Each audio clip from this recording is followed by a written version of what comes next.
The खटक की team पूरे राजस्थान में हर एक लोकसभा क्षेत्र पर पहुंच रही है और वहां पर जनता की नब्ज टटोलने के साथ साथ उन नेताओं से भी जान रही हैं कि वो नेता क्या मुद्दे लेकर, क्या बातें लेकर अपनी जनता के बीच जा रहे हैं और क्या उनसे बातचीत कर रहे हैं। अभी हम जयपुर में हैं। एक सामने तो प्रताप सिंह खाचरियावास को कांग्रेस ने इसलिए उतार दिया क्योंकि सुनील शर्मा ने वहां से अपनी उम्मीदवारी वापस ले ली।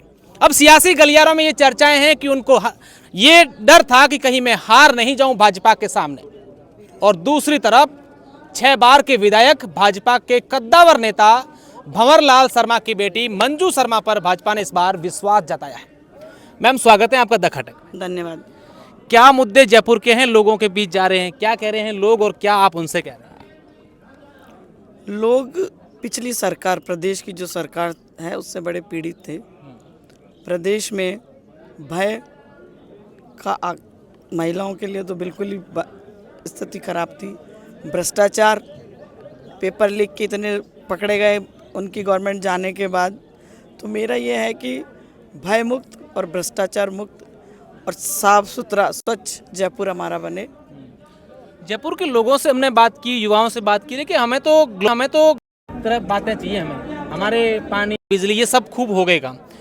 पढ़ाई कैसे युवाओं की अच्छे स्तर पर हो और जहाँ जाएं पहचान जयपुर के युवाओं की हो कि यहाँ अच्छे युवा।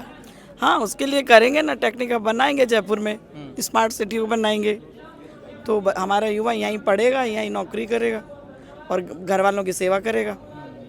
लोग कह रहे हैं कि प्रताप सिंह खाचरियावास ने इस चुनाव को सिंपैथी वाइज बना लिया, लोग उनके प्रति सिंपैथी कह रहे हैं। कैसे डैमेज कर रहे हैं आप? मुझे तो कहीं भी नहीं लगता, मैं तो रोज घूम रही हूँ मेरे क्षेत्र में, मिला ही नहीं। बल्कि मुझे तो ये और कह रहे हैं आपको डरने की जरूरत नहीं है। अभी आप कह रहे हैं कि जयपुर में अब जब बेटी आ गई तो ब्याह मंड गया, आप रखो ध्यान पूरा। आप तो पूरा ध्यान, जब भाइयों को मेरी जरूरत है तो मैं भाइयों के लिए खड़ी हूँ और बहन भाइयों की जरूरत है तो भाई मेरे लिए खड़े हैं। आज यहाँ पे हरियाणा समाज के कार्यक्रम, ब्राह्मण समाज के कार्यक्रम में मैं हूँ और मैंने यहाँ के राष्ट्रीय अध्यक्ष वृद्धि चंद जी को राखी बांध के विश्वास दिलाया। उन्होंने कहने हो गया, शादी मंड गई है, अब आप चिंता मत करो, अब हम बैठे हैं आपके लिए। पिछले दिनों की बात करें तो मोदी जी का सबसे पसंदीदा शहर इन दिनों राजस्थान का जयपुर बनता जा रहा है और शुरुआत कोटपुतली में एक सभा करके भी कर रहे हैं। उनकी उम्मीदों पर कैसे उतर नारे लगा रहे हैं कि प्रधानमंत्री जी ने देश के लिए हैं? क्यों नहीं है? आप पूछो जाकर के, पूरे देश के अंदर 30 टर्म होगा प्रधानमंत्री जी का, तो उनके कामों का ही नतीजा है ना। चाहे 370 हो, चाहे रामलला को लाना हो, चाहे ऊपर आसमान में अंतरिक्ष में ले जाके भारत का झंडा फहराना हो। इससे पहले कभी हुआ था? 370 कितने सालों में जाके हटी है। 550 साल बाद हमारे राम मंदिर बना है। जनता की वो रोम रोम में बसे हुए हैं, नहीं उनको बुला सकता।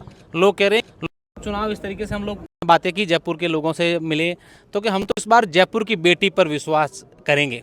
क्या में टिकट मिला और हाथों हाथ ही जनता में ये माहौल हो गया कि जयपुर की बेटी है, इस बार इस पर विश्वास कर। जयपुर की बेटी, तो जनता को विश्वास है।